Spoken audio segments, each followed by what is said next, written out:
So Tim, it must be a couple of years, I guess, since we had this crazy idea for SongFest to encourage, to find some men who'd be willing to sing. Why did we do that? Up for a challenge.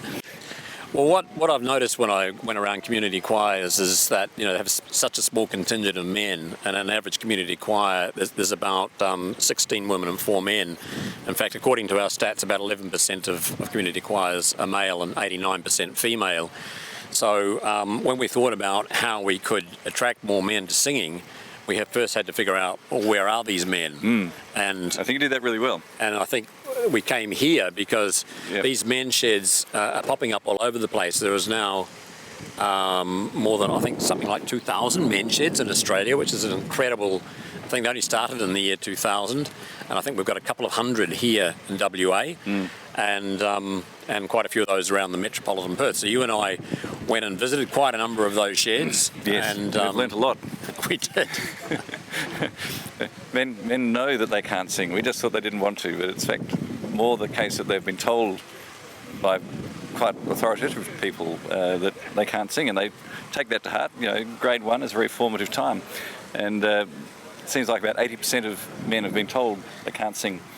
Yeah, so that story we heard from Mark about being told when he was 6 years old that he couldn't sing, that seems, we hear that all the time. And that's more the rule than the exception. Yeah, I think that's right.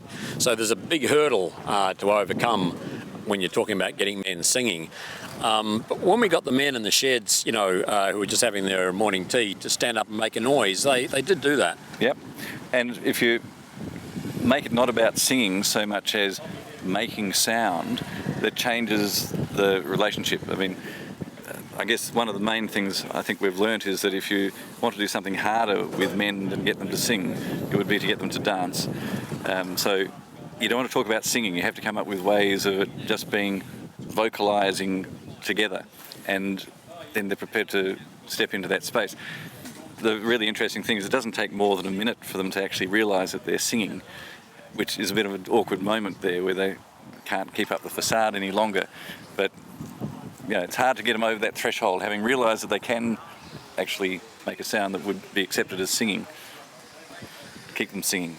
Yeah, there was a tremendous response towards making a noise, but then when the decision time was made to come back and try that again, that's when reality kicks in, and those old memories and so on, and the fears and doubts and decades of repression, I would trauma. say. Yeah, trauma is not a bad word, Tim. I think there is trauma, because I've been astonished at the detail that these men can recount about exactly what they were told and when and who by.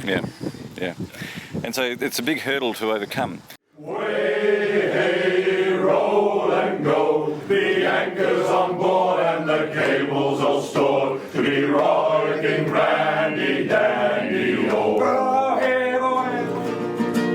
Suddenly swallowed by sighs, lo and behold, gonna rise on fine moderation and glee.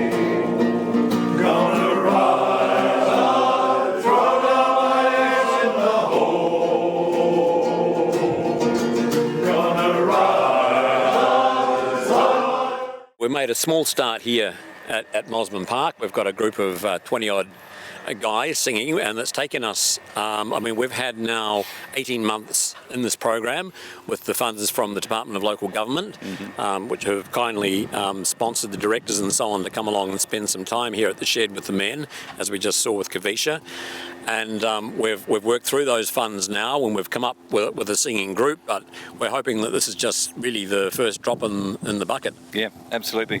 And something we've hoped for all along is this an exemplar to take to other men's sheds. So yeah, this is really just day one, and I think I realised fairly early on this is going to be a lifetime adventure, and beyond my lifetime for sure.